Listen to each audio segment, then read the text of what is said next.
Hi, everyone. Thanks for tuning in to today's presentation. Thank you to the town of CBS for asking me to be a part of Winterfest this year. My name is Amanda James. I'm a registered holistic nutritionist and the owner of Concept Nutrition. Today, we're in my kitchen and we're going to be talking about your wellness. For the next 30 minutes or so, we'll reflect a little on the pandemic and all that it's meant for our wellness. And I'll also share some tips and strategies for staying on track. And I hope to show you a few things in the kitchen too that I think will help.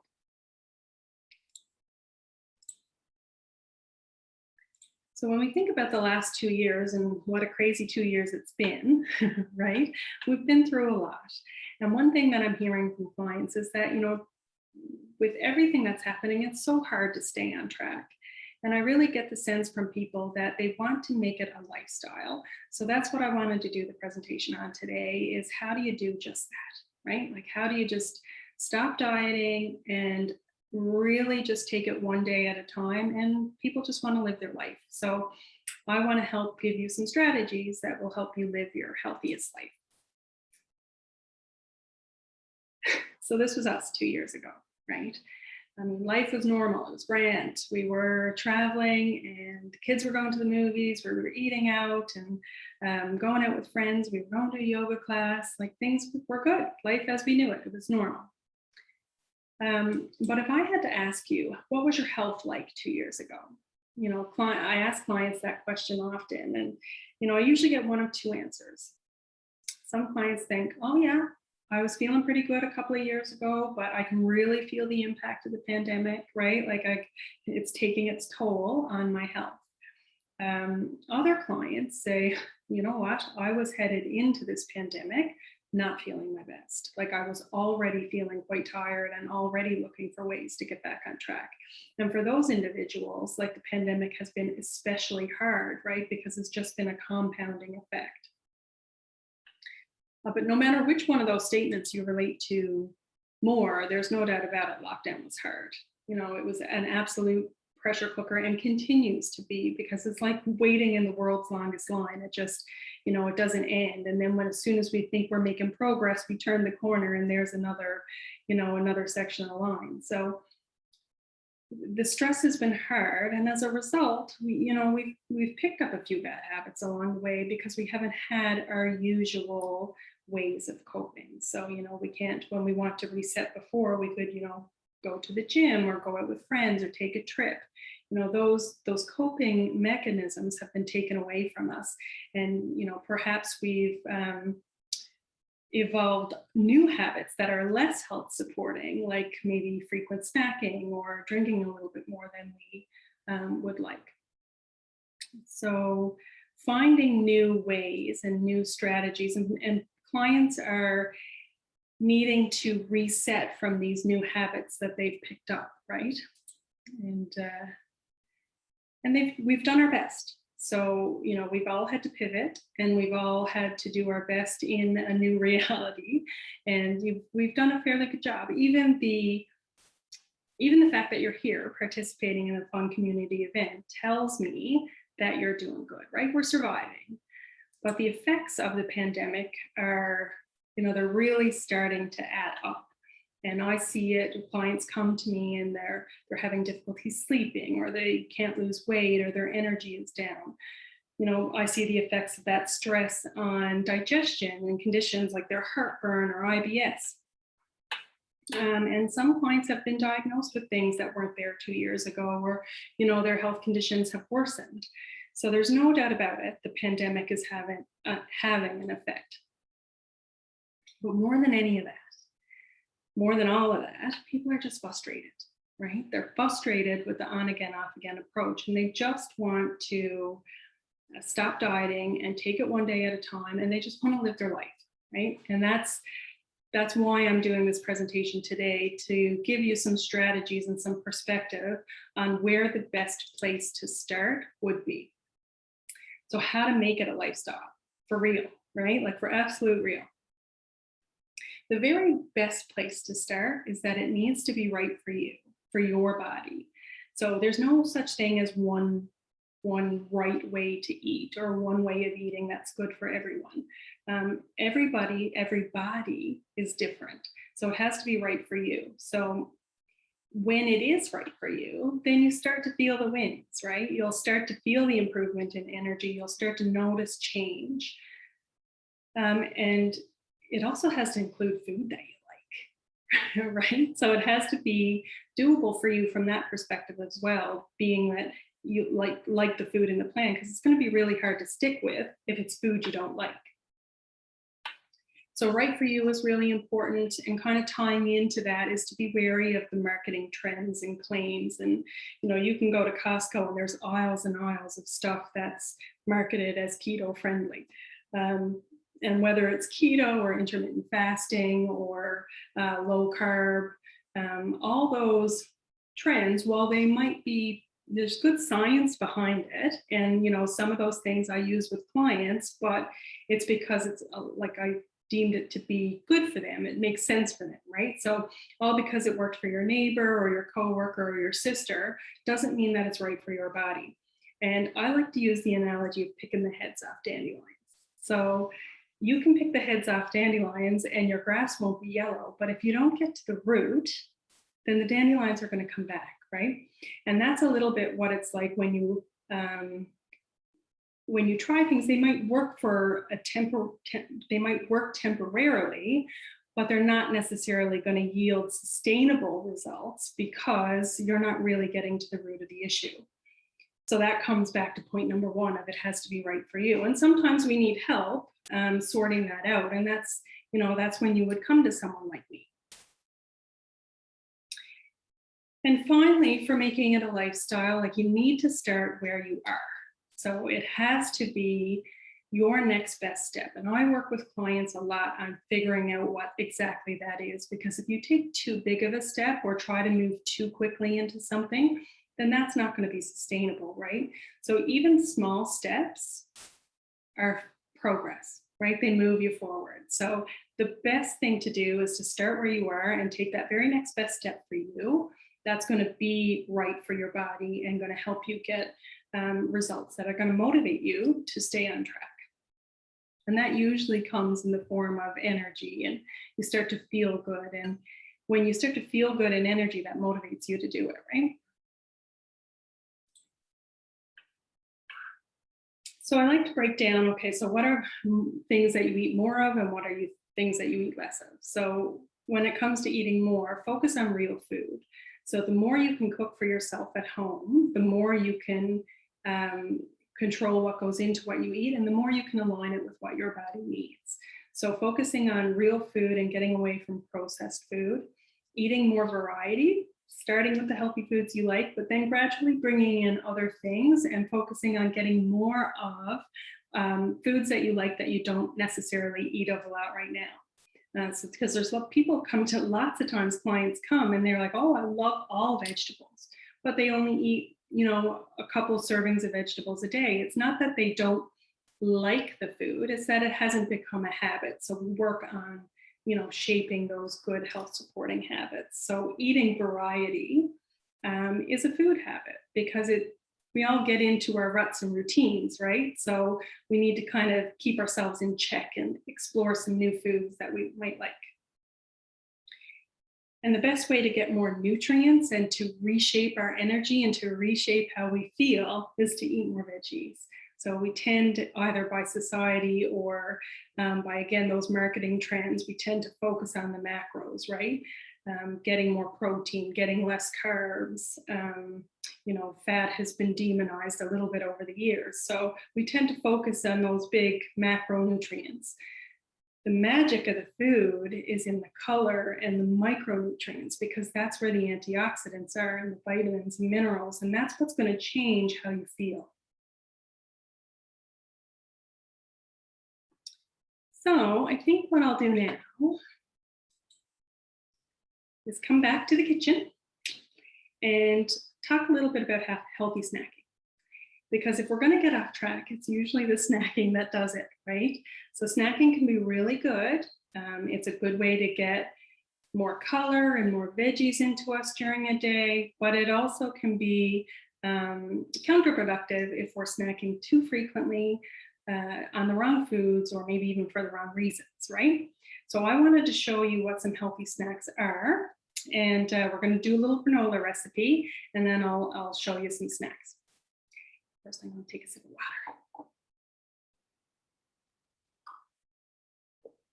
Okay. So what is a healthy snack? A healthy snack is a balanced snack. Now, what I mean by a balanced snack is that it contains healthy fat, fiber, and protein. And granola, which I'm going to make for you, is a really good example of a snack that can be balanced, right? Because you can put all those components into it. You can have it high fiber, high in protein, with lots of healthy fat. So it can be very filling and satiating. So I'm going to tell you a bit about the ingredients that I'm going to choose, and I will send out the recipe. I'll tell you how to get the recipes at the end, but I've got everything measured out, and I'm going to put it all together for you and show you how it's done. And you might think, well, that's a lot of fussing around, right? Like, why would you bother when you can go to the store and buy a granola? Here's a good one here. Showing the English side. So, I mean, it's a good granola. It's healthy. It has, like, you know, good ingredients in it, pumpkin seed and flax. That sounds healthy. The challenge with store-bought granola is it's going to come with things that you don't necessarily want to, like preservatives or additives, or maybe a little too high in sugar. And it might not have all of the protein and healthy fat that you want. So when you make your own, you can you can control the quality of the ingredients, okay? So for this particular one, I'm gonna start with some rolled oats.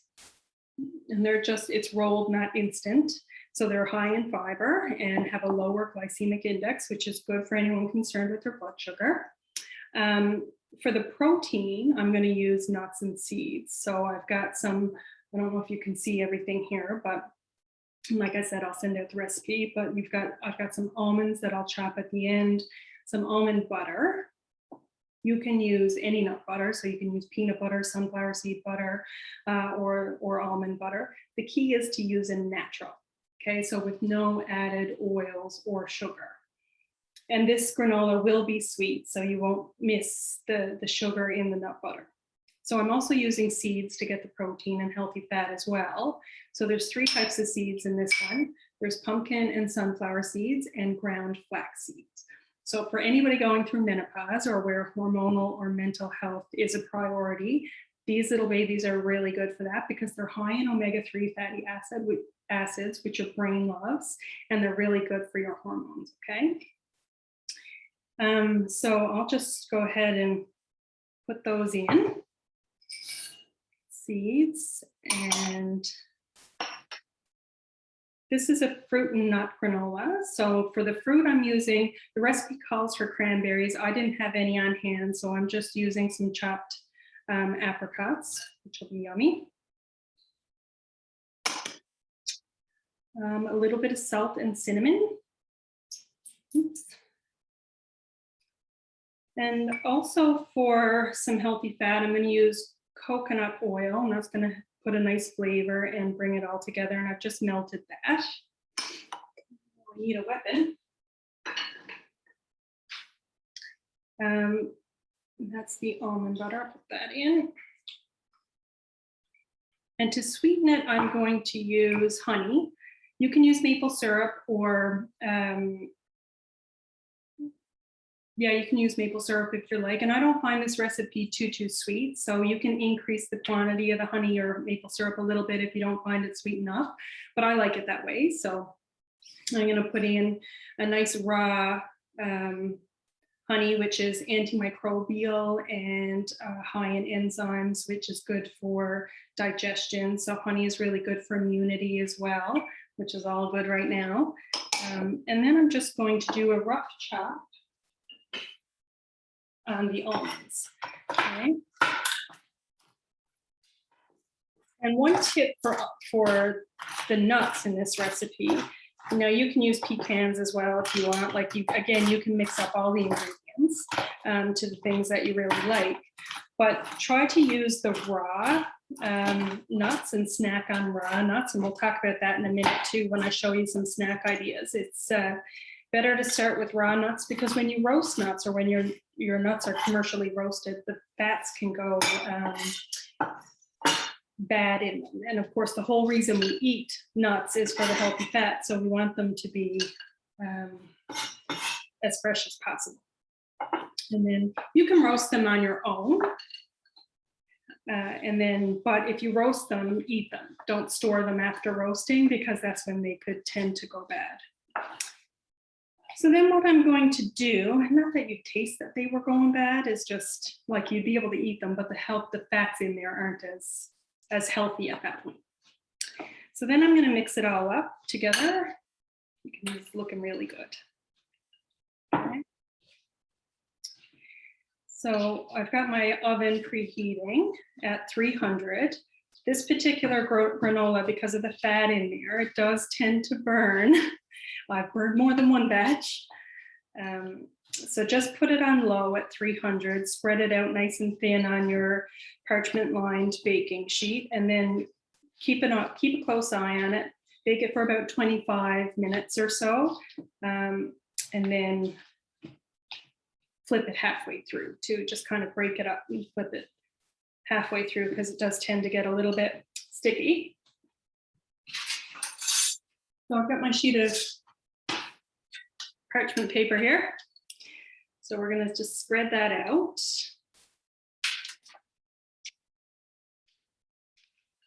Make a mess like I normally do.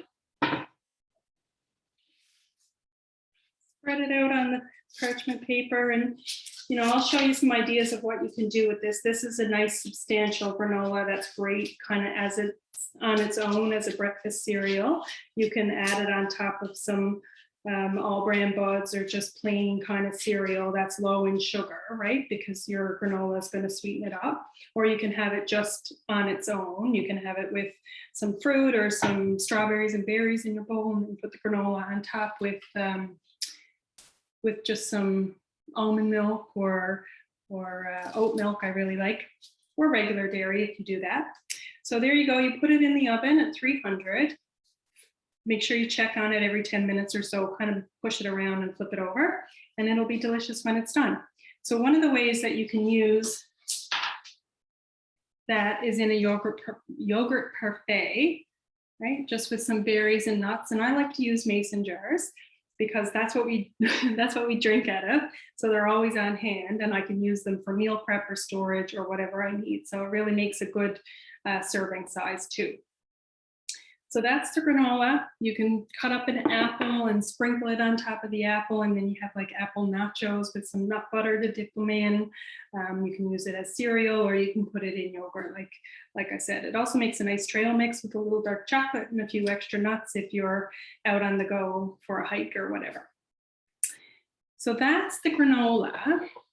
And like I said, it makes a really nice balanced snack that's going to keep your blood sugar level. It's got the protein, the fiber, the healthy fat in there that's really going to sustain your energy. You're not going to get hungry in between meals. When the meal that you're eating has enough healthy fat and protein and fiber in it, that really helps to control your blood sugar. And that's going to prevent cravings. It's going to mean you're going to have a healthy metabolism, and it's all good. All right. So that was the granola. Now I want to show you a few other snacks that do the same thing. So add that protein and healthy fat and the fiber. And when you eat when you have those snacks, you're tending to include more fruits and vegetables as well. That would be one of the primary goals of snacking, is to make sure, right? And even if you don't snack, so the question of snacking, whether or not you should snack, is kind of individual as well, right? For some people, where maybe they have digestive issues, or they need to eat smaller meals a day, several smaller meals a day, snacking can be good, right? But for people where metabolic health or weight loss is a concern, like sometimes you want to space your meals out and not snack at all. But even if that's you can still avail of all these healthy ideas. You would just kind of pair them together as a light lunch, or you would add them to your meal and have it kind of like, a salad and your yogurt parfait, right? Instead of just having your salad. Because one of the things we tend to do when we start to eat healthy is right away we lighten up. right? We lighten up too much. So we'll have a salad and we'll think, oh, that was a delicious salad. But then you're hungry because you haven't eaten enough. So adding these healthy snacks to your meals is a way to make sure that you're getting enough, right, at each meal. So I'll show you some. So one of my classics is fruit and nuts. So in combination, again, we're choosing a raw nut here. So in this case, I've got grapes and walnuts. And I actually also put a little fig on there just for something a little bit sweeter, right? So you could do this with any fruit and nut. You could use apple and almonds, cashews and clementines. It really doesn't matter, whatever fruit you like. So that's a good way to get an extra serving of fruit, and it's balanced because you're getting some protein and fat from the healthy nuts, right? And you're still getting lots of color. Another way to use that nut butter that we used in the granola would be on a rice cake. And this is, I like to use rice cakes, not because rice cakes themselves are healthy. They're kind of, you know, they're kind of just a rice cake, but it's what you put on them. And this is kind of sweet and it gives a little crunch. So it's almost like a little treat. And banana and peanut butter is a classic, right? So I'm using almond butter here, but you can totally use peanut butter. And I have a little sprinkle of cinnamon on there as well, which adds a nice little flavor. And then, you know, you could color it up with some veggies, and I've done a little simple yogurt dip here. So basically all I've done was combine yogurt with a tiny bit of mayo and some taco seasoning. And that really is a nice flavor, a nice alternative to bottled dressings. You have and the taco seasoning I actually made myself with some chili powder and cayenne and cumin and just mixed it all together. So it's actually like straight from the cupboard from scratch with the exception of the mayo. But anyway, that's a really clean way and a really satisfying way to do the carrot chips. And you could do hummus here, you could do guacamole. I've got an example of guacamole and crackers with a little bit of cheese. So there you're getting your protein and healthy fat again and your fiber in the crackers. On the topic of crackers, I wanted to show you a couple of good options because crackers are another one where there's healthy crackers and there's crackers that aren't going to be as healthy. So there's a few that I really like. One is the rice cake, that kind of use that as a cracker. But Triscuits are also really good. There's only a few ingredients, and that's what's key, right? The fewer ingredients, the better. The less preservatives, the less oils, the less salt type thing, less flavor enhancers, because all that stuff kind of adds up, and it's just stuff that you don't need. So anyway, Triscuits are really good. If gluten-free is a priority for you, these are Mary's seed crackers. They're really good, so they're kind of seedy and crunchy and yummy. And I also really like these Revita crisps. So they're just flatbreads, and you can get wasa crackers too. And I've got this one done here with hummus and avocado on top with a little bit of cayenne. And cayenne is a good digestive stimulant, helps to bump up your digestion, help you digest your food better. So these crackers, again, there's only a few ingredients. You know, in that particular one, there's just rye, oat bran, and salt. So that's all the ingredients that are in the cracker. And you know, it's good because they're high in fiber, they're simple, they're good prebiotics for your gut. It's a good way to get a different grain, right? So you might be used to eating wheat bread. So how do you get rye? If you don't like to have rye toast, for example, you could pick up your rye or oat bran or whatever in a new way, like in a cracker, for example. And another little snack idea, and I love to use the mason jar, right, is using the hummus with just some veggies. And again, you could use, you could have cheese and crackers and guacamole with the hummus and veggies, and that could be a light lunch, right? Or have it with a small salad with a chicken breast on there. And so it doesn't have to be complicated. It doesn't have to be foods that you don't like. You just have to make make it a priority to get the color on your plate, right? And to do a little meal prep. A little meal prep goes a long way. So one of the things I like to do is when I get home from the grocery store, the first thing I'll do is wash my veggies, wash my fruit, and I'll put them together in glass containers and store them in the fridge. I'll show you. So here I've done just that, and I won't necessarily, I've got a family of 6, right? So I buy a lot of vegetables. I don't cut them all up at once. I'll do little containers like this and cut up a little bit. And that makes them really easy to grab for snacks, but it also makes it really easy to start to prepare a meal. Because, you know, if I've got this much done, all I got to do is dice it up and it's ready for spaghetti, or take it and throw it in a stir fry, or so it becomes a lot easier. Your meal is almost already started, right? And I tend to use a lot more vegetables when I'm this far, when I've got it done this much, right? So then I'd eat that down, and then I'd cut up some more. So that's what I wanted to show you about the meal prep. And like I said, whether or not you should snack is an individual thing. But you can avail of all these wonderful ideas, whether or not you choose to snack in between meals, because you can combine them together or add them to your meal to make sure that you're getting enough, because that's the goal.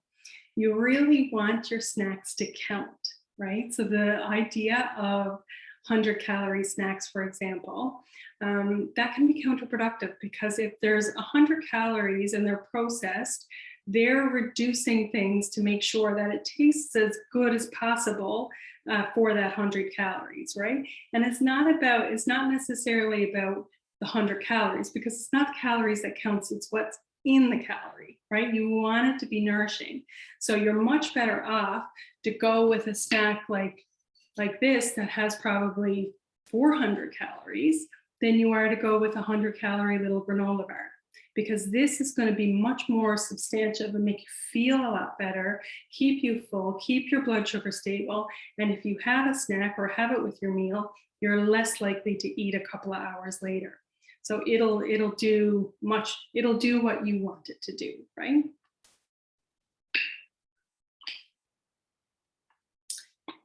So those are a few ideas. I hope you try some. Now the recipes for like the hummus and some of the snack ideas, I have those put together in a bundle for you, and the granola.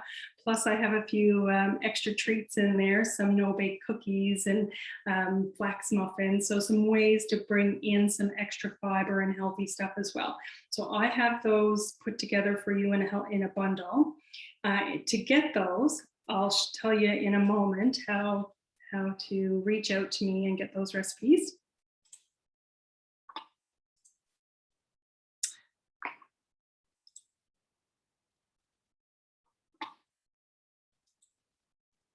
So we've talked about how to include the good stuff. So it's about replacing, you know, the takeout and the snacks in a wrapper with some of the snacks that you would prepare yourself.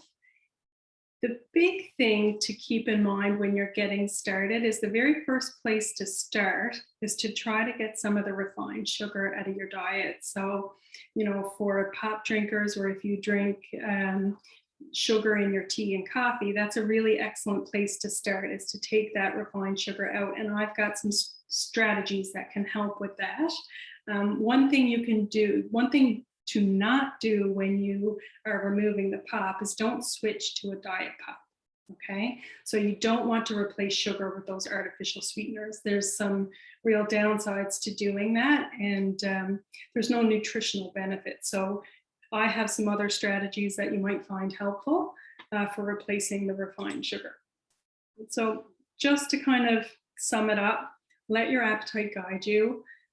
Fewer ingredients in what you're eating and choosing the better. Prepare your own food more often. And if I can encourage you to do one thing, just think ahead a little bit. So we talked just very briefly about one simple strategy that you could do for meal prep, in that when you get home from the grocery store, you wash it, cut it, and store it in the containers. And not only do you see it when you open the fridge, but it makes it much more easier for you to then include it. So that's one thing. But having an idea of what you're going to eat the next day. So all it takes to stay on track is just knowing what you're going to eat tomorrow. That's it. If you can do that, you'll stay on track. And if you have a plan, you're much less likely to respond to cravings or end up in a drive-through the next day if you know that you have a plan for supper, or if you already have it started at home, right? So think ahead just a little. And I work with clients all the time on the practical aspects of how to do that, how to meal plan and prep in a very, very simple way that fits your lifestyle. So it's not about having a big 7-day plan that you got to shop for. And there's, keeping it as simple and small as possible is the best way to stay on track. So that's it for me. Hope you enjoyed, and I'm getting hungry. I don't know about you guys, but by all means, reach out to me if there's anything that I can do. Okay, guys, I would love to connect with you and help. If you want the recipes, go on Facebook, hashtag Winterfest, hashtag Amanda Janes, RHN, that's for Registered Holistic Nutritionist. That will bring up Concept Nutrition. So tag me, I will send you a really yummy, healthy snacking recipe bundle that I know you'll like. The granola is delicious. And if there's anything I can do, guys, you by all means reach out. If you have questions, you can send me a note on Facebook or send me an email right here. And if you're so inclined, registration is open for my next Real Food Reset. You can register at any time. It's a program that introduces you to some of these ideas in healthy food, and is a really good place for you to start with some great recipes and some really good information on how to get on track and to stay on track. So that's it for me. Take care, be safe, stay well, and I hope you have a great day. Thanks again for tuning in, guys. Take care.